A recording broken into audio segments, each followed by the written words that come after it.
The Colliers weren't thrill seekers. They weren't campers, survivalists, or ghost hunters.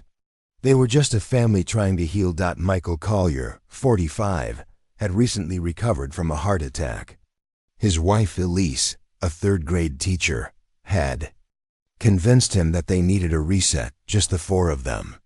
Their twin teenagers, Jonah and Sophie, weren't thrilled, but Elise's voice had that firm, motherly finality.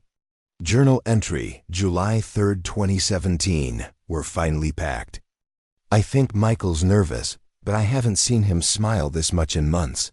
Jonah already dropped his phone in the sink. Sophie says we'll kill each other by day 3. She might be right. But I feel hopeful.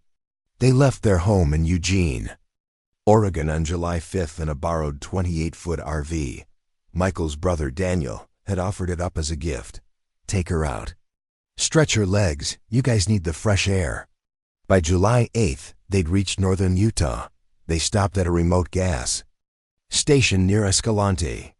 The security footage is the last confirmed sighting of all 4 Colliers. They looked happy, laughing, arms around each other. 12 hours later, their RV was discovered abandoned in a dry wash, 20 miles off route. Sheriff Rick Madsen of Garfield County was the first to arrive. Sheriff Madsen, Archival Audio 2017. I've seen a lot in 30 years. But that RV, it was like walking into a nightmare that hadn't finished yet. Like something was still in there, waiting. The RV was locked from the inside. The keys were on the dash. Michael's wallet was still in the driver's seat. Sophie's sandals lay in the kitchenette. Jonah's earbuds were still tangled in the armrest, but no bodies. No tracks. No blood trails leaving the vehicle. Just inside blood smears on the interior windows. Strange ones. Long, uneven strokes. As if someone had been trying to write. Forensics found no signs of forced entry. No animal prints. No nearby campsites. And yet, there was one thing.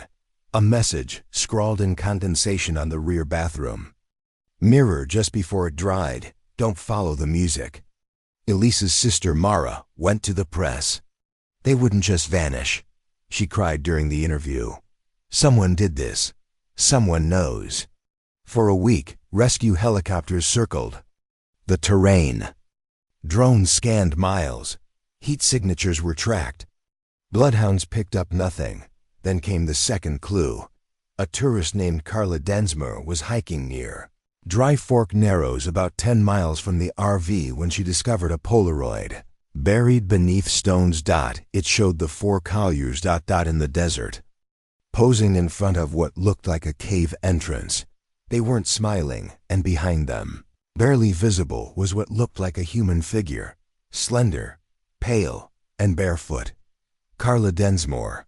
News interview 2017. It gave me chills. I showed the Rangers. They just told me to stop spreading stories. Then, nothing for 6 years, until a break. A drifter named Reuben Haskell was arrested in Nevada for trespassing on federal land. When searched, officers found among other items, a cassette tape, written in blue ink. Colliers.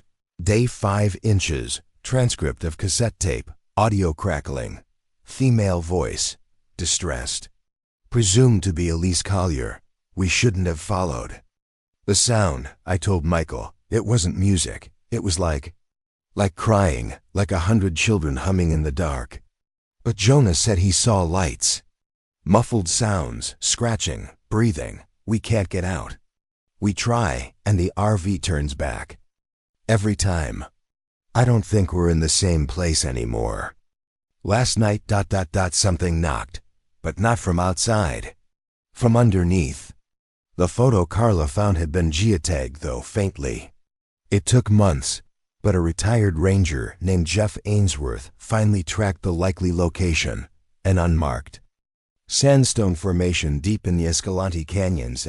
In October 2023, he returned with a team. What they found chilled even seasoned SAR officers. Scorched earth, a small crater. Charred pieces of RV fiberglass buried under sand, inside the cave. Symbols carved into the walls, Hundreds, some recognizable Navajo, Norse, Greek, others unknown. And at the back of the cave, a circle of old camping gear, perfectly preserved. Food still sealed. Sophie's bracelet. Elise's journal. Open to the final page. Journal entry, Elise Collier. Michael won't wake up. The twins are singing in their sleep. They say someone's coming to take us to the other side. I don't know what that means. If someone finds this, don't listen to them. They sound like children, but they aren't.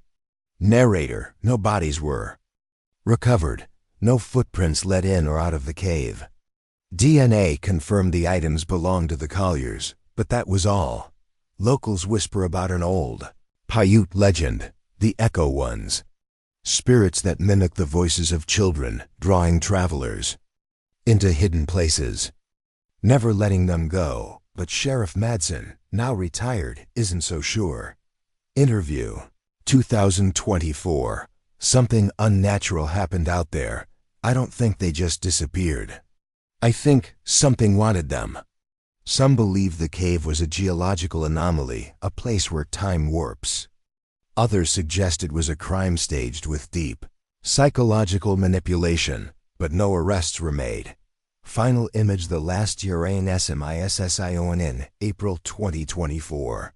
A ham radio enthusiast in New Mexico claimed he received a signal on an abandoned channel. A ham radio enthusiast in New Mexico, New Mexico, claimed he received a signal on an abandoned channel.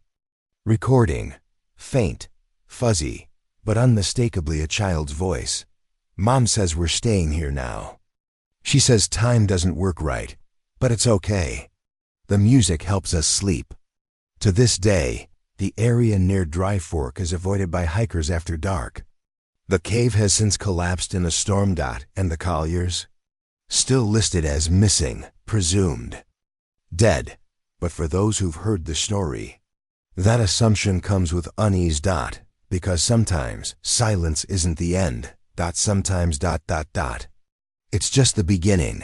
Title card: The Fear Archive. Subscribe for more unsettling true stories.